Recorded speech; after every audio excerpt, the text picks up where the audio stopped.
What if I told you that a massive Bitcoin supply crisis may already be starting right now? And most people still have no idea? Bitcoin is different from every other financial asset in the world for one simple reason.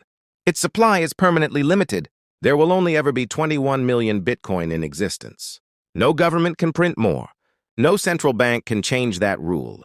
And no company can suddenly create new supply. But here is where things get interesting. Every year, more institutions, hedge funds, and large investors are quietly accumulating Bitcoin, while the amount of new Bitcoin entering circulation keeps getting smaller. Because of the Bitcoin halving cycle, the number of new coins mined every day is reduced roughly every 4 years. That means the supply flow entering the market becomes tighter and tighter over time. Now imagine what happens when demand continues to grow while supply becomes extremely scarce. Historically, whenever this imbalance occurs in any market, prices tend to move dramatically. In fact, many analysts believe that the next major Bitcoin bull run could be driven not just by hype or speculation, but by a real supply shortage in the market. Some estimates already suggest that millions of Bitcoin are permanently lost, sitting in forgotten wallets that will never move again. At the same time, long-term investors are holding their Bitcoin instead of selling it, reducing the liquid supply available for new buyers. This creates a powerful effect known as a supply shock. When demand suddenly increases and there simply aren't enough coins available, prices can move faster than most people expect. And this is why some experts believe the next Bitcoin rally could be bigger than anything we've seen before. If governments, institutions, or major corporations increase their Bitcoin exposure at the same time retail investors return to the market, the pressure on supply could become enormous. But here's the question that matters most for investors watching right now. Are we already entering the early stages of that supply crisis? Or is the market still underestimating what's coming next? Let me know your thoughts in the comments below. Do you believe Bitcoin scarcity could push prices dramatically higher in the coming years? If you found this analysis useful, make sure to like the video, share it with other crypto investors, and subscribe for more insights about Bitcoin, markets, and the future of money. But here's where the story becomes even more interesting. The Bitcoin market today looks very different compared to previous cycles.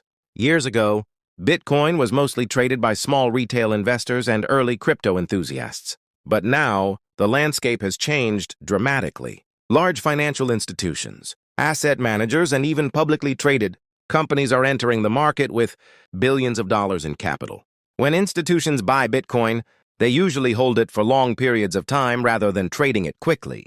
That means the available supply circulating in exchanges continues to shrink. In fact, data from multiple blockchain analytics platforms shows that a growing percentage of Bitcoin is being moved off exchanges into long-term storage wallets. This is often seen as a signal that investors expect higher prices in the future. At the same time, new demand is constantly entering the market through crypto ETFs, retirement investment funds, and global investors looking for alternatives to traditional assets. When you combine this growing demand with Bitcoin's fixed supply and the long-term holding behavior of investors, the possibility of a supply squeeze becomes much more realistic. Markets react strongly when scarcity meets demand, and Bitcoin's design makes that effect even more powerful. Some analysts believe that if the next wave of institutional adoption accelerates, the available supply on exchanges could drop to extremely low levels. In that scenario, even a relatively small increase in buying pressure could push prices upward much faster than people expect.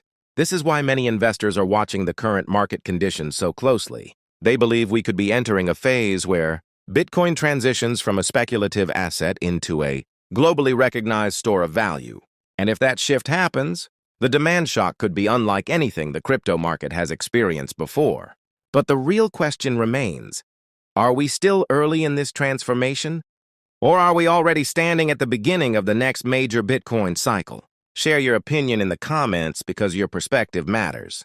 Do you think the Bitcoin supply crisis will eventually drive the price to new all-time highs? Or do you believe the market is getting ahead of itself? If you enjoyed this breakdown, make sure to like the video, share it with someone interested in crypto, and subscribe for more deep insights about Bitcoin, investing, and the future of global finance. Stay informed, stay curious, and I'll see you in the next update.